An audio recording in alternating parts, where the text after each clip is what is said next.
bienvenida se da a una celebración del aniversario de la FASE. Ahí nos recordó que la Facultad de Ciencias Económicas fue la primera facultad que tuvo la universidad, de tal manera que los 52 años que tiene la facultad implica también los 50 años de la universidad. En este caso, vamos a tener la participación de PEL con 3 conferencias. La primera que va a estar a cargo del doctor Eugenio de Medina, la segunda del capitán de travesía César Reaño y la tercera del doctor Jean Luz. La doctora Romelia Clorinda Paredes Tuesta, va a colaborar con nosotros en todas las conferencias como moderadora, y le damos también la bienvenida a ella a fin de que dé pase al desarrollo de la conferencia del doctor Eugenio de Medina. Adelante, doctora Paredes. Muchísimas gracias, profesor Estanislao Villasantes. Muy buenos días a todos, a los alumnos, a los docentes, al personal y al apoyo técnico también en estos momentos que nos están brindando la universidad para llevar a cabo esas conferencias del programa EPEL. Y como no, el agradecimiento a nuestro invitado, al doctor Eugenio de Medina, quien en esta oportunidad nos va a brindar una charla sobre sus conocimientos y el rol del empresariado en la economía moderna. Porque es importante para él, para nosotros, y como no ustedes, los jóvenes, los estudiantes que se están formando, tener un vasto criterio para interpretar la realidad del Perú, desde el punto de vista económico, social, político, porque el país es un país de emprendedores, es un país de gente motivada para seguir cultivando la educación en el país. En ese sentido, el doctor Eugenio de Medina Lora es licenciado en Economía de la Universidad Católica del Perú, tiene un MBA en la Universidad en Canadá y es doctor en Gobierno y Políticas Públicas de la Universidad San Martín de Porres.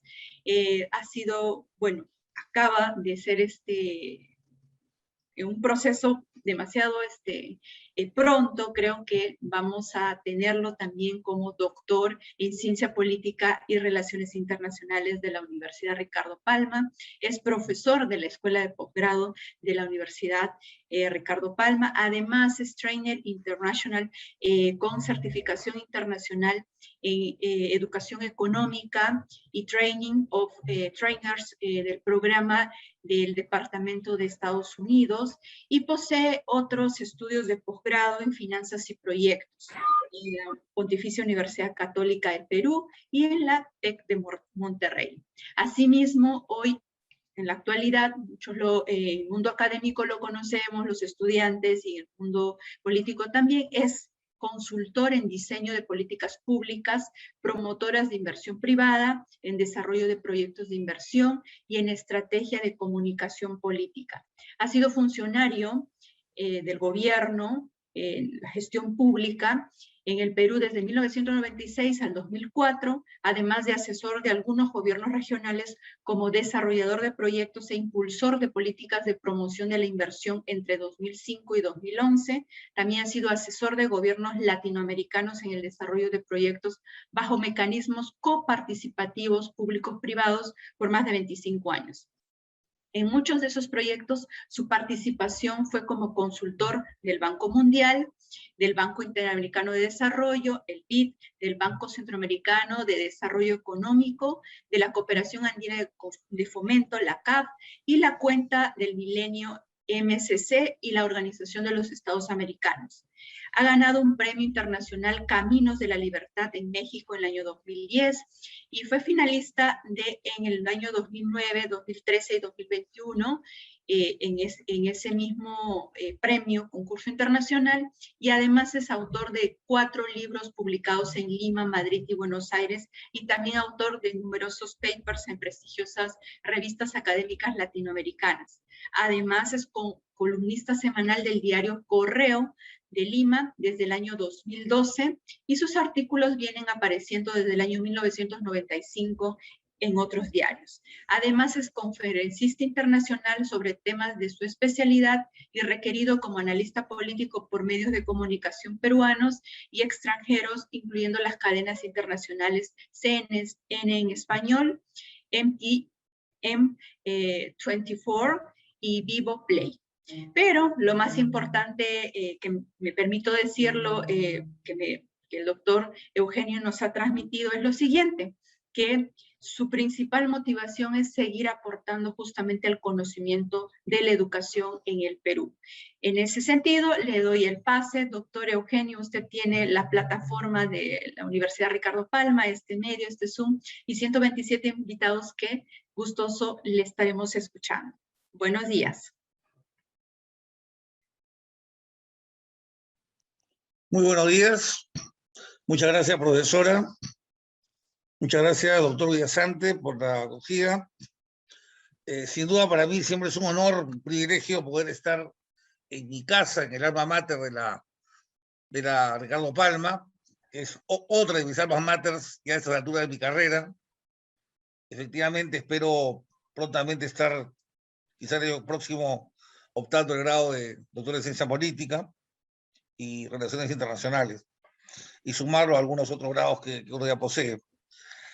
La segunda reflexión que tengo es que si hubiera sabido que iban a demorar tanto en dar mis antecedentes, hubiera hecho un brief más corto. Pensé que iban a sacar 2 o 3 líneas. Pero bueno, esto nos insume un poquito de tiempo, aunque es un recordatorio de lo viejo que estamos ya, ¿no? Tenemos algún camino recorrido que a veces es ya cosa del pasado, ¿no? Lo que no es cosa del pasado es la problemática que nos trae a este conversatorio, donde voy a permitir por alrededor de 35 o 40 minutos compartirles algunas reflexiones vinculadas al rol del empresario. Y yo, la verdad, tenía enterado que iba a ser una exposición para economistas, no pensé que iba a ser para toda la universidad. Por eso preparé una ponencia más en razón de un tema que vengo trabajando sobre teoría económica y que lo vengo trabajando con miras a publicarlo en Argentina. Yo estaba prepensado el tema, donde estoy desarrollando una crítica, por supuesto una crítica más, ¿no?, al modelo neoclásico de función de producción.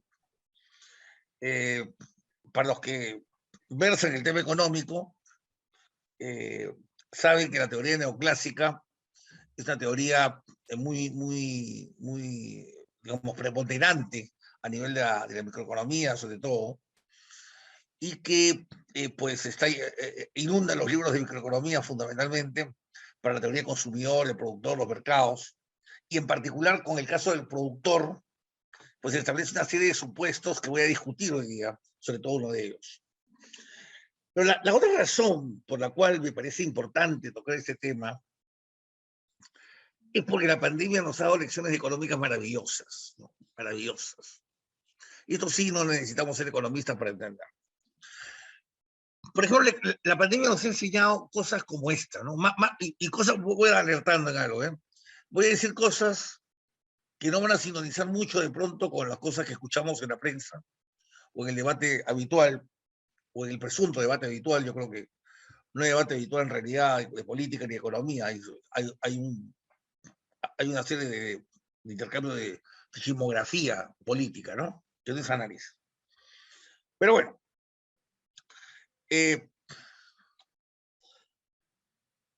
la pandemia nos ha dejado lecciones maravillosas sobre los economistas. Otra lección que yo rescato es esta.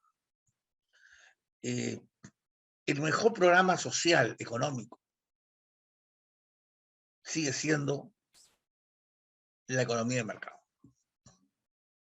No dio posibilidad, por más que den la vuelta o que den la vuelta, de que los economistas más conspicuos del MEF, y han pasado varios, ¿no?, en los varios gobiernos que han pasado desde los últimos 2 años, ha sido imposible que puedan encontrar una manera de de darle a la gente algo que sustituya lo que la gente encuentra en el mercado. Piénsenlo por un momento, ¿no? Se quisieron dar bonos a las empresas, bonos a las personas, dinero, fue materia de la campaña electoral, pero nada ha logrado que la gente termine resignada a quedarse en su casa muriendo de hambre. Han dicho no, nada como salir a vender lo que sea.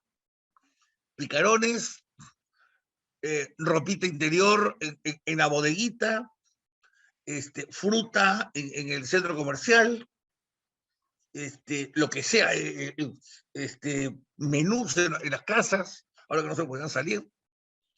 Nada ha podido hacer que eso caiga. Al contrario, tenemos que entender que por ahí viene el camino. Por ahí viene el camino, no por el programa social. No es el programa social lo que nos enriquece. Al contrario, cuando tenemos más programas sociales, significa que somos más pobres. Y eso lo hemos visto, nos ha enseñado la pandemia. Una de las cosas que nos ha enseñado la pandemia. Otra de las cosas que nos ha enseñado la pandemia, economía, es que nunca el mundo ha estado mejor preparado que ahora, cuando el capitalismo está en una época boyante en el mundo, como para soportar los embates de una pandemia como la COVID-19. Nunca el mundo. Repasemos la historia, ¿no? O sea, se habló un montón de cosas en el año 2021, perdón, 2020. Bueno, a finales del 2021, hasta nosotros estamos cerca de salir de la crisis. Hasta nosotros, que fuimos campeones mundiales de hacerlo mal, porque se hizo muy mal acá, estamos por salir. ¿Por qué? Porque nuestras cifras macroeconómicas soportaron el embate. Y ahora tenemos una serie de elementos externos, desde mercados que están bollantes hasta centros de crédito comercial o de crédito de fomento muy importantes en el mundo, que están dispuestos a abroquelarse para sacar juntos el sistema capitalista. ¿No? ¿En cuánto? En 2 años. ¿No? Son dos reflexiones de la mayor importancia para el empresario. Porque sin duda nunca ha habido mejor época para hacer empresa que esta época. ¿No? Nunca ha habido mejor época para hacer empresa que esta época. Donde el empresario, en adición a tener mejor tecnología, en adición a tener mejor capital humano, tiene además el soporte de un sistema que le va respondiendo. Y esto es independientemente ya de nuestras ideologías, ¿eh? Por si acaso. Eso no tiene nada que ver con eso, tiene que ver con lo que está pasando. Claro, alguien me podría decir, pero profesor, claro, pero... ¿Aló? Hola, ahora sí te escucho. Ahora sí. Isabel, a ver Sí. si me podrías ayudar urgente. Lo que pasa es que tengo un cliente que va a pagar... ¿Me puedes ver con ese micro, por favor? Y me está pidiendo los números de cuenta. Yo le dije que por favor, apaguen su celular y los participantes su audio, por favor, para que no interrumpamos al conferencista.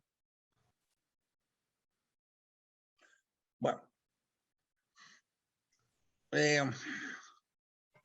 Adelante, doctor. Sí.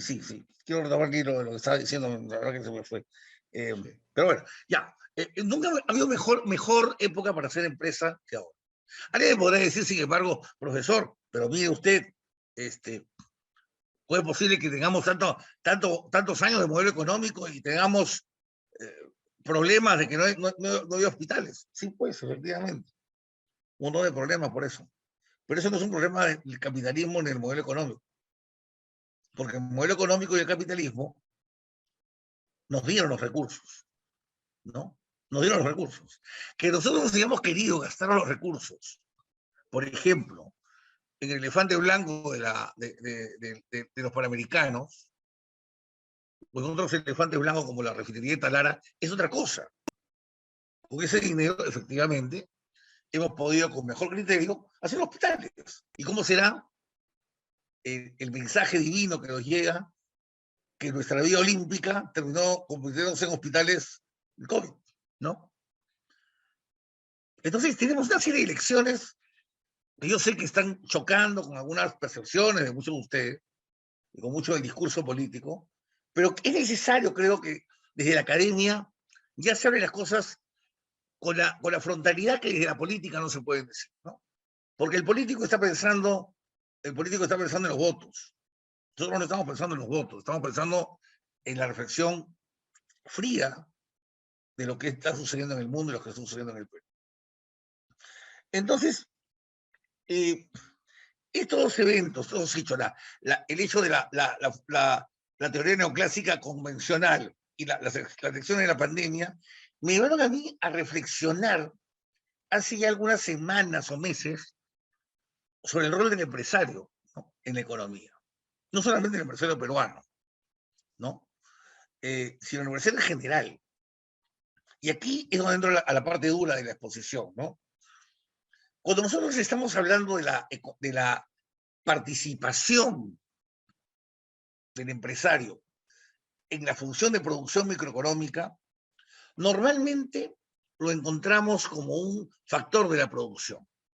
Entonces los profesores enseñamos que existe una función de producción que depende a su vez de factores como, por ejemplo, el trabajo, el capital, los recursos de la naturaleza, lo que le llamamos tierra, y algo más que le llamamos, no sabemos si llamarle capacidad gerencial o capacidad empresarial, pero es como ese alguien, ese factor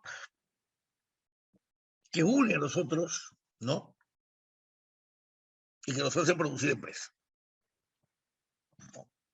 Esa es un poco la mirada con la que nos deja la teoría neoclásica. Entonces la teoría neoclásica, a partir de ese punto, ¿no?, genera una función de producción, utiliza un par de factores, arma una función de producción que es una cúpula en tercera dimensión, y sus proyecciones son las famosas curvas de isoproducción o isocuantas, ¿no? Y nos lleva al tradicional desarrollo metodológico de la optimización de la producción, ¿no es cierto? Muy parecido, no similar, pero muy parecido al que ocupa bajo la teoría del consumo. Muy bien. Es una manera, por supuesto, estacionaria de ver las cosas. Entonces vemos que el productor es un factor de producción más. Muy bien, ¿cierto? Sin embargo, hay un problema. Esa es una visión errada, equivocada de entender la empresarialidad. Y aquí me voy a apoyar, por ejemplo, en autores, y les recomiendo a los chicos de economía, que busquen a Joseph Schumpeter, por ejemplo, Joseph Schumpeter, o Israel Kirzner, no Kirchner como la señora Cristina de Argentina, sino Kirzner, K-I-R-Z-N-E-R, que son dos autores que los pueden encontrar a Schumpeter y a Kirchner junto a la palabra empresariado, ¿no?, o empresa, ¿sí?, o innovación. Y van a encontrar a dos autores que sostienen algo interesante como lo siguiente, ¿no?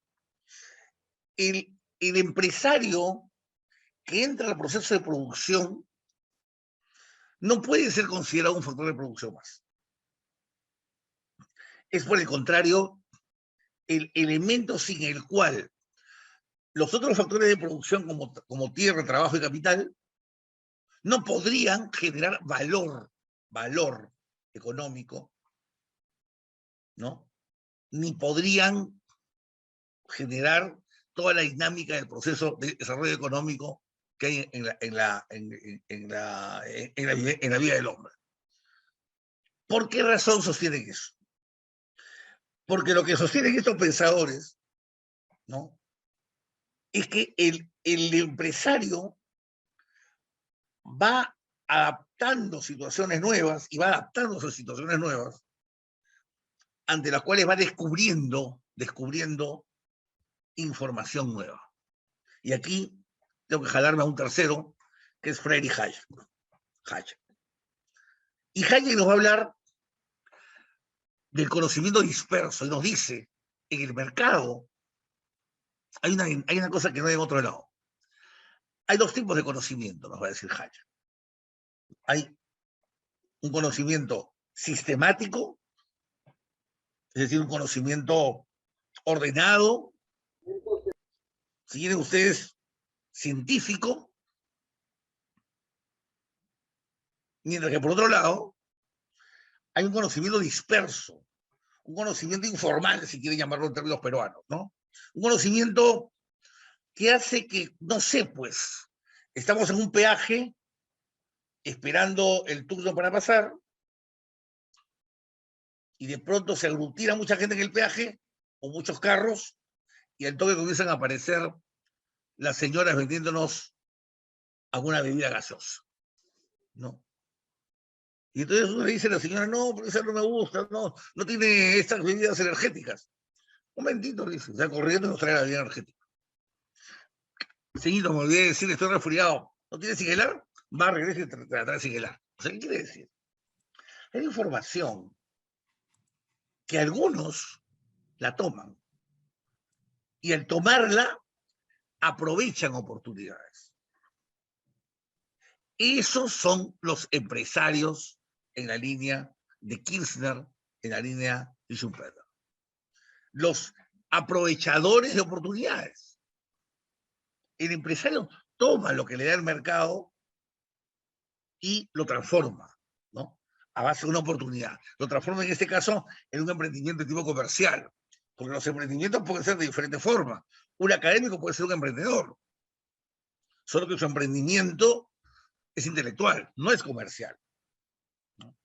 Ludwig von Mises diría, es un emprendimiento praxeológico, ¿no? De valor praxeológico, no monetario, ¿no? Pero cuando estamos en el mundo monetario, donde está el comercio, donde está la economía comercial, estamos en el mundo de la cataláctica, según Mises, entonces ahí sí entra el dinero a jugar. En consecuencia, lo que vamos configurando, ¿no? Es un escenario de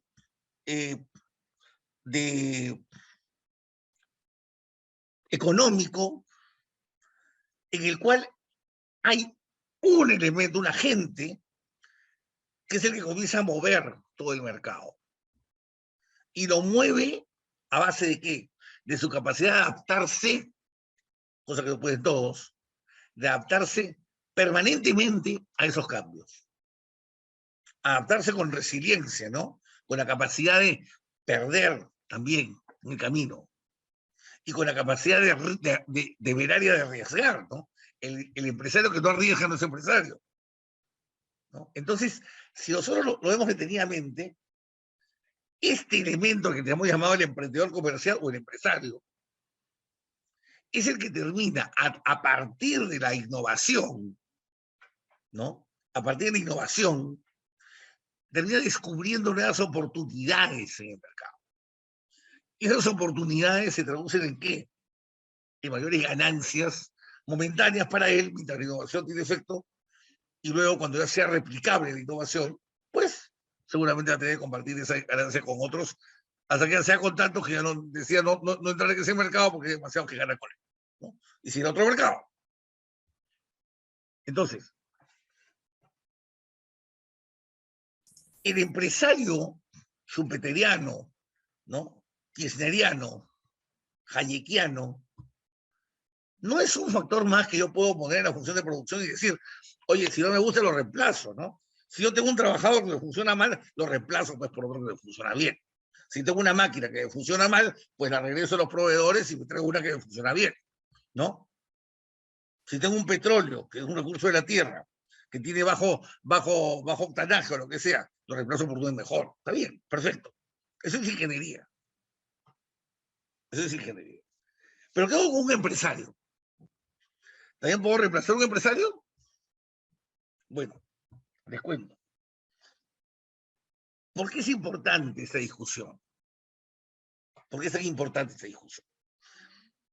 Y voy a utilizar los minutos que me quedan, son creo como 10 o 15, para trasladar la conversación que estamos teniendo hacia el foco político que vivimos en el Perú. Se dice, el gobierno debería dar señales de que abraza la inversión privada. El gobierno debería dar señales de que no está en contra de los empresarios. Y tenemos al presidente de la República yéndose a Estados Unidos, se entrevista con gente, arma sus rondas de negocio con el embajador allá, pero en Estados Unidos, en fin, ¿no? Vemos al ministro de Economía preocupadísimo de sostener todas las reuniones Zoom que pueda, con todos los empresarios que pueda, y decirles que acá no se va a expropiar absolutamente a nadie, que todo está muy bien. Perfecto. Perfecto. Pero ¿dónde está la parte imperfecta? No es que uno u otro sean malas personas. No. Se trata en el rótulo de gobierno marxista-leninista que se pusieron desde el primer día. El señor Castillo y sus colaboradores se pusieron la camiseta del marxismo-leninismo desde el primer día. ¿Y cuál es el problema con el marxismo-leninismo? Ninguno. ¿No? Desde el punto de vista intelectual, ninguno. Es una doctrina respetable. Al menos a mí me encanta leer de marxismo y tengo amigos marxistas muy inteligentes. El problema es que parte de un error conceptual. El error conceptual es justamente el que acabo de mencionar aquí. Sí. En realidad parte de otro más, ¿no?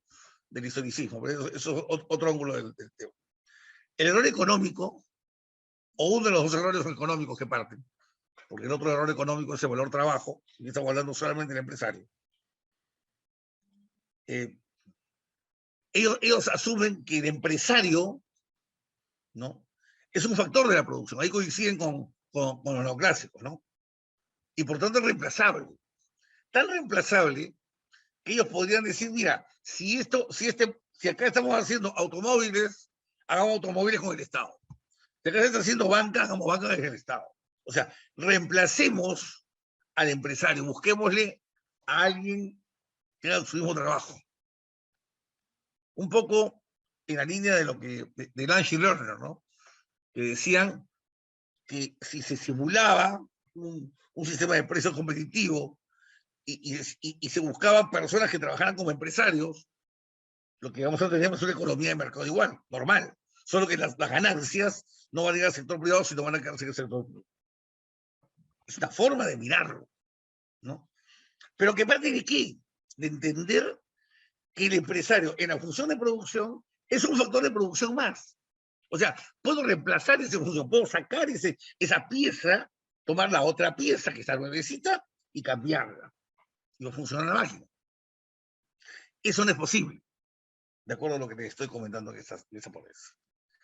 Si nosotros tomamos el modelo empresarial schumpeteriano, ¿no?, kirchneriano y hayekiano, vamos a encontrar que esa pieza que cambié a lo mucho puede incorporar gerencia, pero nunca empresarialidad.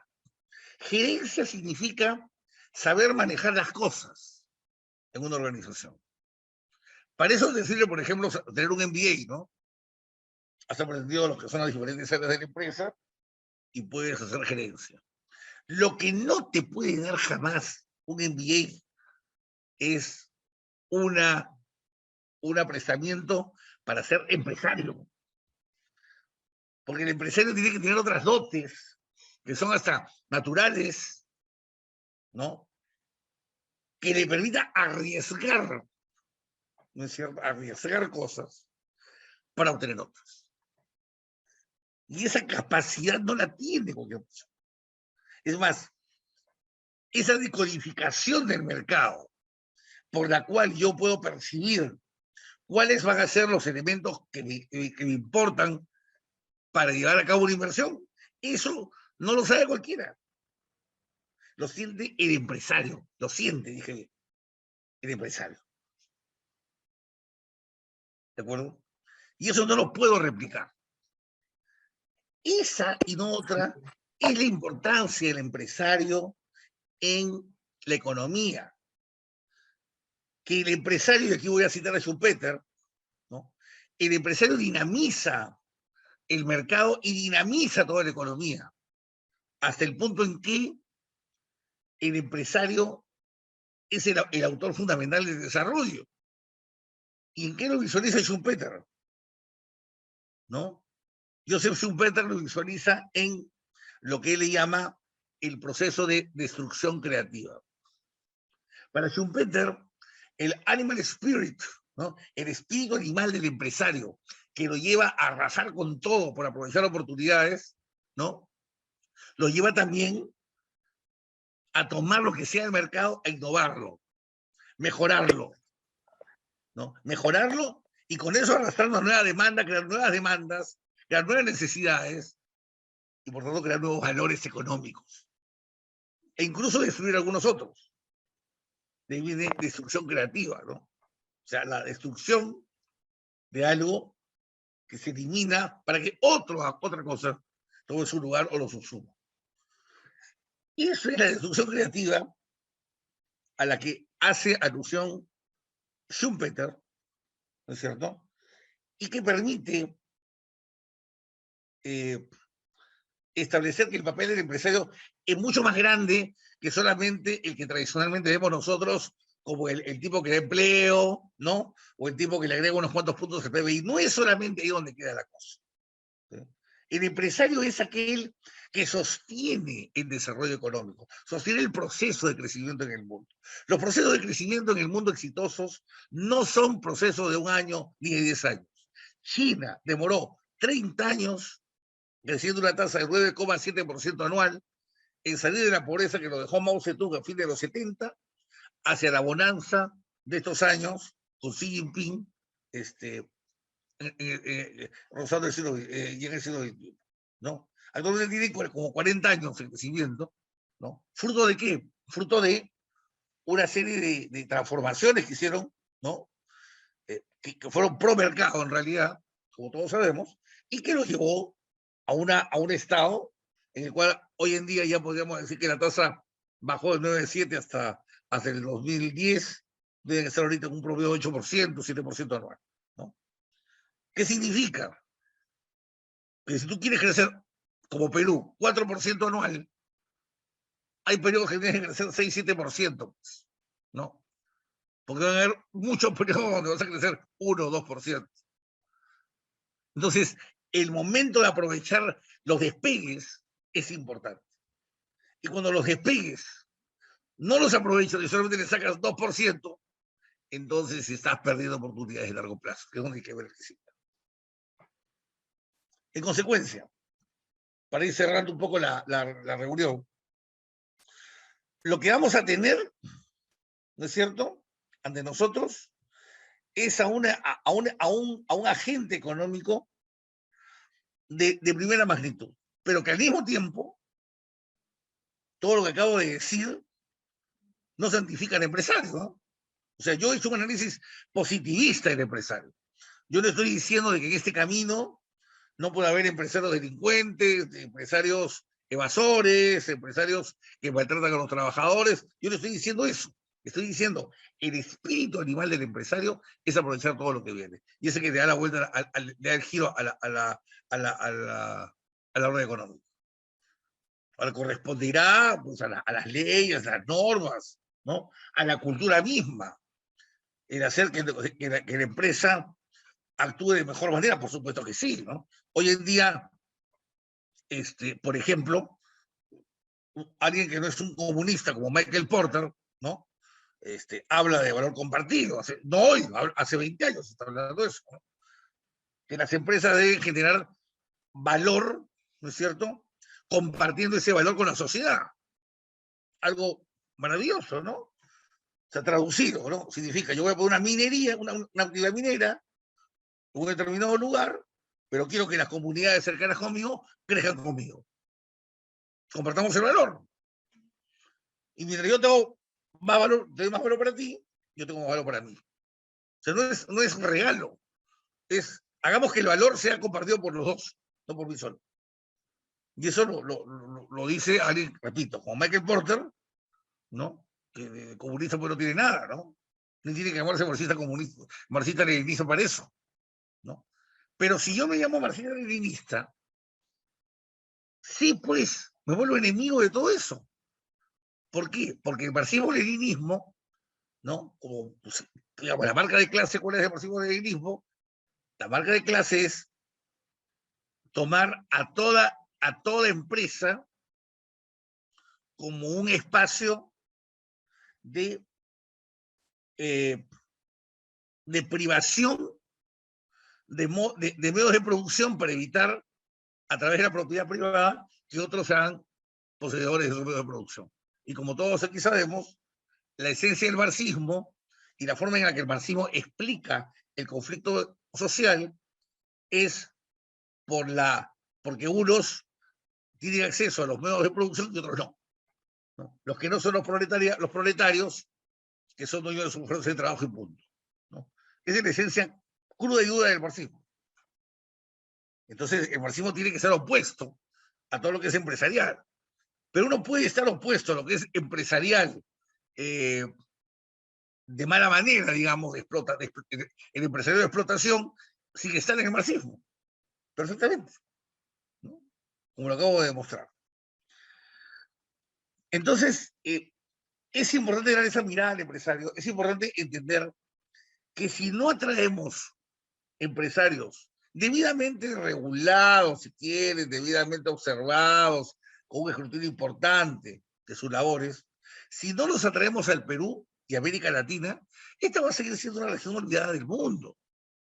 Uno no puede alejar capitales de los lugares donde hacen falta los capitales. En cambio, el innovador es el que permanentemente está sacando cosas nuevas, incluso de la universidad. ¿No? Para un economista, un fenómeno como la informalidad es un fenómeno espectacular, ¿no? Porque lo que le llamamos informalidad, ¿no? Probablemente Schumpeter le llame creatividad, ¿no? Y yo en lo personal, les digo una cosa, ¿qué fuera del país si no tuviéramos informalidad, no? ¿Qué les parece la pregunta? ¿Qué fuera del Perú si no tuviéramos informalidad? ¿Qué fuera del Perú si simplemente tiene otra pandemia y la gente no tiene seguridad informal de refugiarse? Buena pregunta, ¿no? Bueno, no sé si creo que ya me fui del tiempo, me estoy dando del tiempo, pero solamente para terminar, el rol del empresario es importante, hay que saber regularlo, hay que saber hablar bien con el capital, pero no alejarlo. Me temo que los años que vienen, en que vamos a alejar al capital, nos van a llevar a tasas modestas de crecimiento, muy modestas, pero no nos engañemos, los empresarios miran a los grandes emprendimientos, los grandes proyectos, y no miran otra cosa, ¿no? Eso es lo que manda para un empresario, y creo que en eso el Perú está dando muestras muy eficientes a partir del cambio político que se ha experimentado en el Perú desde los años 2011 en adelante. Esa sería mi lectura hasta aquí para acotar el tema, y lógicamente podemos estar conversando, si gustan, en alguna parte de la ronda de preguntas. Muchas gracias.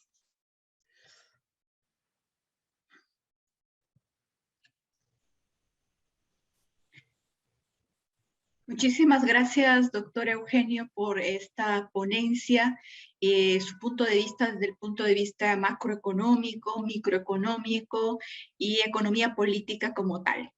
En ese sentido, todo está vinculado.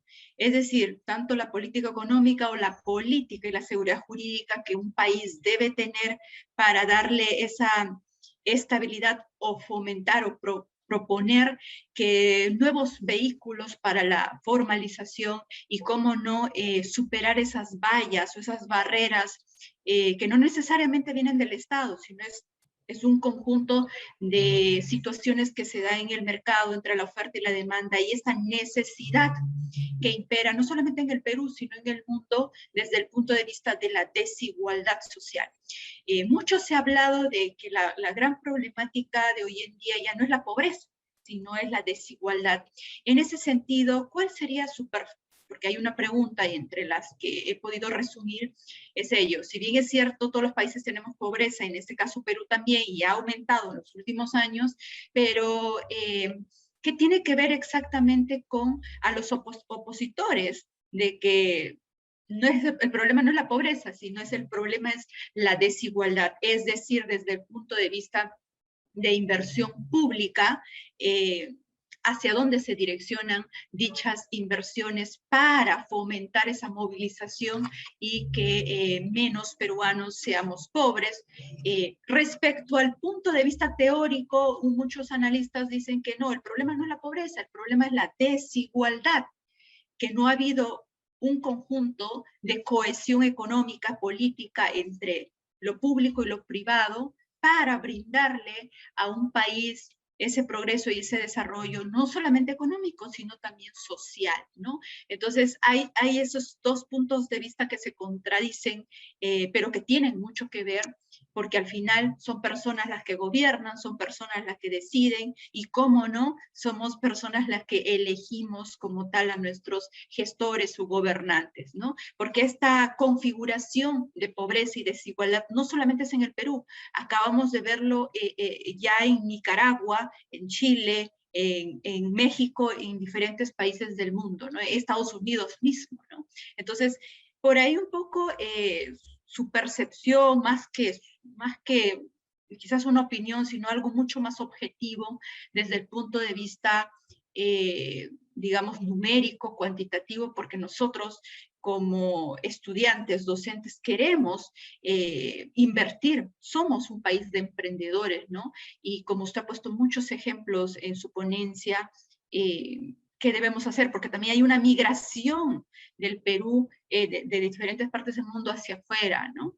Entonces, un poco para saber esa percepción, esa opinión o esa sugerencia como tal, ¿no? ¿El problema del Perú es desigualdad o es pobreza? Y quiénes, digamos, son los motores y promotores de ello.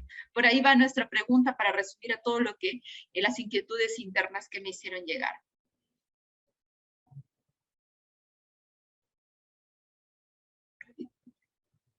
Su audio.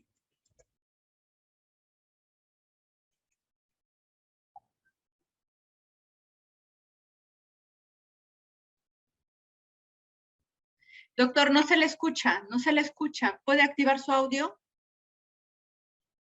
Perdón, yo decía que en cualquier parte del mundo usted encuentra pobreza y desigualdad. Para mí son dos formas de mirar la postración de gran parte del mundo. Sin duda alguna, hay cualquier país que usted vaya, hay de ambos, hay pobres y desiguales. Ahora, yo encajaría por acá, para no irme de su pregunta. Yo creo que en el caso peruano, el principal problema era pobreza sin ninguna duda, ¿no? Sin ninguna duda. Y no es que, y es una mentira, cuando en los años 11, del año 2011 en adelante, se nos decía, ya tenemos resuelta la pobreza, ahora es tiempo de resolver la desigualdad. Mentira, ¿no? Porque teníamos una clase media inflada que apenas se dejó medio año sin trabajar, ¡pum!, bajó a la pobreza. O sea, no es una clase media constituida, sólida, ¿no? No lo hay. Porque es difícil construir una clase media sólida, ¿no? Como la chilena, por ejemplo. Entonces, nuestro problema es la pobreza, sin duda alguna. La pobreza, la precariedad de esa pobreza, ¿no? Cuyo abatimiento no es sencillo, ¿no? No es un tema de solamente un modelo, sino además de... O sea, no es solamente un modelo que ponga dinero en el bolsillo, sino además es un problema de que la gente tenga educación, por ejemplo, para sostener sus ingresos, ¿no? Si la gente no tiene suficiente educación, no los va a poder sostener. Además, la gente se va haciendo más sofisticada, va queriendo servicios de otra calidad. En suma, hay un problema de pobreza todavía fuerte, muy fuerte en el Perú, que es necesario resolver. Ahora, en algunos otros casos, donde se ha resuelto la desigualdad, perdón, la pobreza, aparece la desigualdad. Aparece el sentimiento de ¿por qué tú tienes y yo no tengo? Y aquí, bueno, yo creo que es un tema mucho más subjetivo, hasta cultural, diría yo. Aquí hay que mirar un poco lo que han hecho los grandes países, ¿no? Yo diría que en términos de pobreza hay que saber esperar, hay que tener templanza para esperar, ¿no? Los países que más desarrollan, que más han desarrollado en el mundo, han sido los países que, por ejemplo, más tiempo han ahorrado, ¿no? Mayores tasas de ahorro tienen en el tiempo, lo cual significa que más tiempo esperaron, pues, ¿no? Más tiempo aguantaron el consumo, más tiempo esperaron para volcarse al crecimiento. Y eso es lo que genera la base de un verdadero crecimiento que abate la pobreza. Cuando tú no lo tomas así, y sale muy rápido a querer repartir a todo el mundo, entonces puedes dañar las bases de lo que genera la estabilidad necesaria para crecer. Eso es lo primero que yo diría, ¿no? Ahora, lo segundo que yo diría es que el proceso económico, el progreso económico es un progreso de largo plazo. Y aquí yo quiero llamar la atención sobre algo que lo tengo en algún libro mío, bueno, yo no lo tengo en la mano, pero un gráfico de cómo era el ingreso per cápita antes de Cristo, ¿no? Y cómo más o menos se mantiene constante, ¿no? Hasta que llegue el despegue de la revolución industrial, del capitalismo moderno. Y cómo a partir de ahí comienzan a crecer, ¿no? De hecho, la palabra desarrollo económico, la frase desarrollo económico, no se empleaba antes. No se empleaba en los años, digamos, en el siglo XIX, no. Se viene a emplear recién en el siglo XX porque se entiende el desarrollo como un problema, o el subdesarrollo como un problema, ¿no? Y por eso las grandes escuelas de desarrollo latinoamericano surgen precisamente en los años 50, 40, tímidamente en los 30, después de la guerra, después de la crisis del 29. Pero antes no. Entonces, eso nos da una pauta de cuán lejos se trataba ese tema por entonces. Yo lo que creo, en suma, es que si el problema es la pobreza, tú tienes que potenciar el sector empresarial mucho más, ¿no? Porque al sector empresarial no le importa distribuir, lo que le importa es generar dinero, ¿no? Pero si tú sabes negociar con el capital privado, puedes desde el Estado abrir más espacios para que la gente pueda tener sus propios emprendimientos, y entonces van a seguir siendo en el tiempo los empresarios probablemente los que tengan más plata, pero serán cada vez más empresarios de distinto tipo, ¿no? Que eso también es inclusión social. Eso es lo que tendría que decir.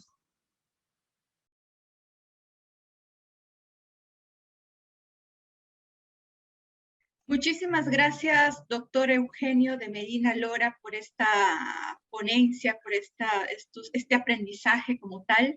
La Universidad Ricardo Palma le da las gracias por esta participación en el marco de los 52 años de la Facultad de Ciencias Económicas y Administrativas de la universidad. Muchísimas gracias. También está el profesor Villasantes, y en ese marco doy por concluida la conferencia hasta una nueva oportunidad.